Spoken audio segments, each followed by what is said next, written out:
Welcome back, everyone. Garrett Merrill here. This is another episode of Between Sessions, where we get to hear from everyday counselors who are helping us engage our stories so we can heal and thrive. Today, we are privileged to get to be here with Dr. Jerome. He's a friend of mine from Atlanta. He is the founder of Thrive NeuroHealth. He is, among other things, he's a functional neurologist. And also, just a fun fact, he recently, in the last couple of years, released a new book, The Brain-Based Enneagram, which is really exciting, and excited to hear a little bit about his book today. But so just from a high level, just looking back through your book and some of the language and intent behind it, a lot of it has to do with things around personality and identity. And I think now more than ever, we're seeing such an influx of content in the space. And it can be super helpful, but a lot of times these tools in the wrong context can also be really harmful. So I'd love to just hear from you. How do you define things like identity and personality? Why is it important to dig into them? But what are some of the cultural maybe pitfalls that could actually make this more damaging than harmful as well?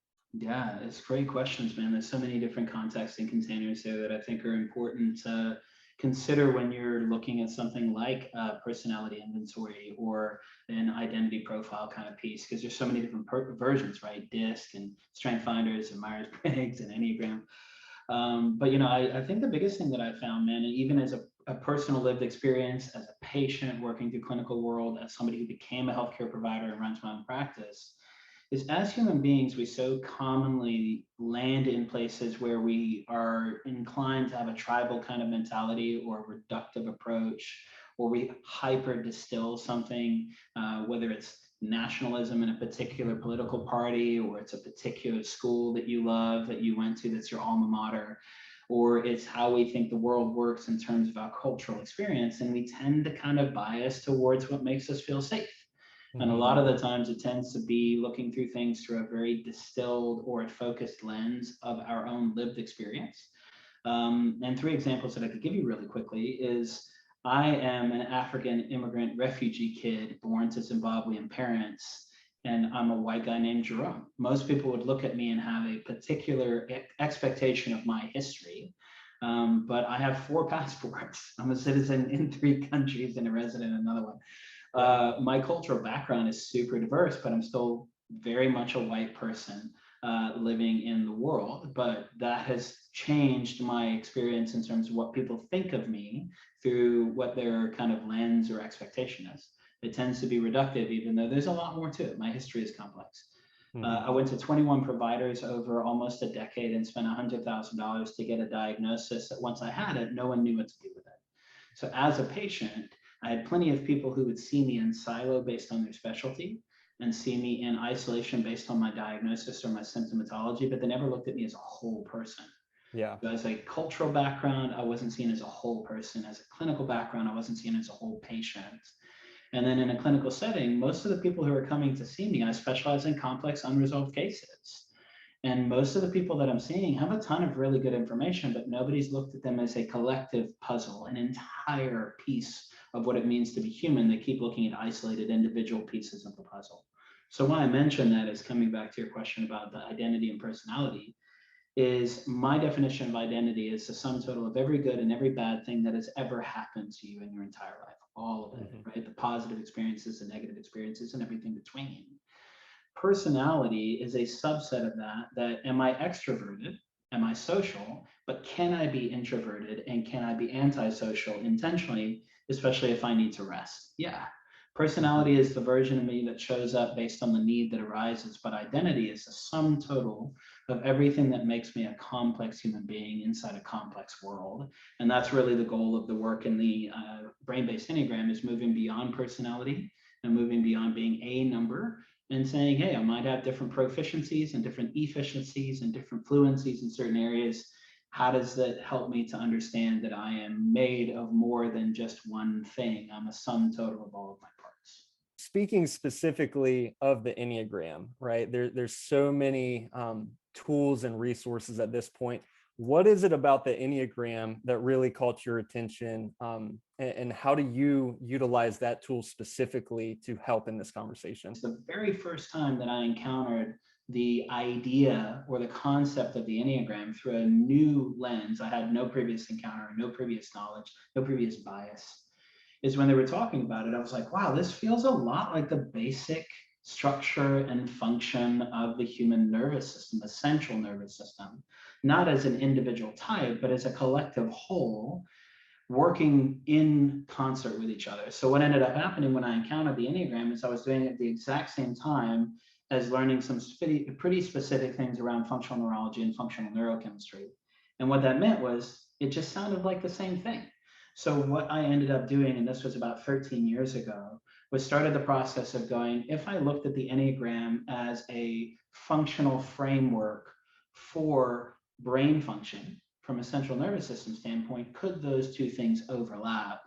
And could you hear this thing called the heart center, head center, and gut center, and correlate it to the left hemisphere, right hemisphere, and subconscious or brainstem activity? And then every single person who works in the field of interpersonal neurobiology or internal family systems or AEDP or anything that you look at from a therapeutic modality, could you go, yeah, there's a mental, emotional, and physical aspect to who I am as a person.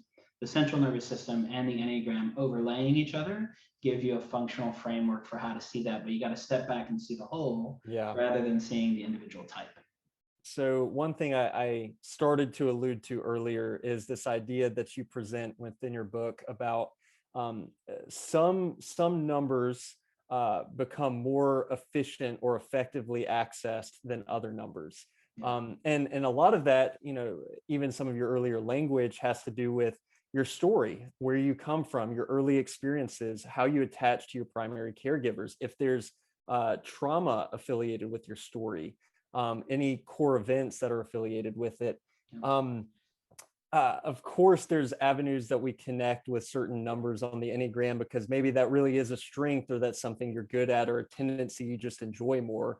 But a lot of times we also identify with some numbers more than others because we connect to maybe toxic coping mechanisms or there's trauma responses that are attached to those as well. And that seems to bring up this idea of neuroplasticity, where our brains over time begin to find what's more easily accessible, what we default to, and then other tendencies that we tend to avoid over time. How do you see that idea of neuroplasticity offering hope for the future as we begin to identify some of these tendencies in an effort to start healing or moving towards wholeness? 100% of what our brain is doing on a daily basis is a survival strategy first, right? 100% of what our story has come from is a survival strategy. Are we trying to minimize pain? Are we trying to increase pleasure? Are we avoiding the adverse childhood experiences that gave us childhood trauma? Are we trying to pursue the positive awe state that gave us the childhood bliss, right? Those are the things that we've got so much good neuropsych and so much good research behind that when we're looking at the idea of neuroplasticity, I think it's a case of realizing that we have permission and we also have access to change. We can change. The thing that's going to dictate our capacity to change, which is changing our brain, is what neuroplasticity is. It's plastic and moldable, and it's your neurology that's changing. So can we change the way that our brain operates? Yeah, anybody who's been in a relationship for more than an hour has seen neuroplasticity in real time if they've had conflict. And then all of a sudden they go, oh, I misunderstood what you meant. That wasn't exactly what you said. I'm on a different page with you than what I previously understood. My understanding has changed. Had a functional change in our brain, especially if we move from I was unsure or uncertain or afraid of what was happening, and now all of a sudden that fear has been dissuaged or that fear has been settled in my system. I can feel the sense of moving from a survival strategy to moving into a thriving opportunity. Anybody who's a parent knows this. We've got young kids. I've got 3 kids that are 6 and under.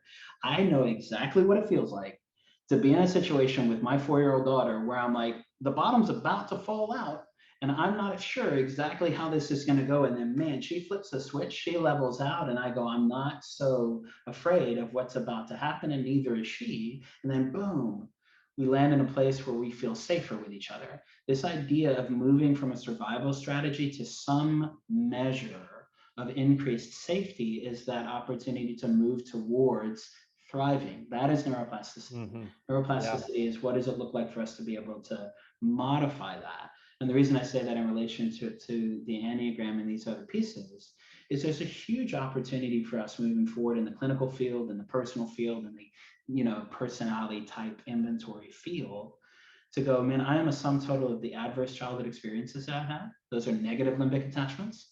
And the positive all states that I keep pursuing, those are the positive limbic attachments.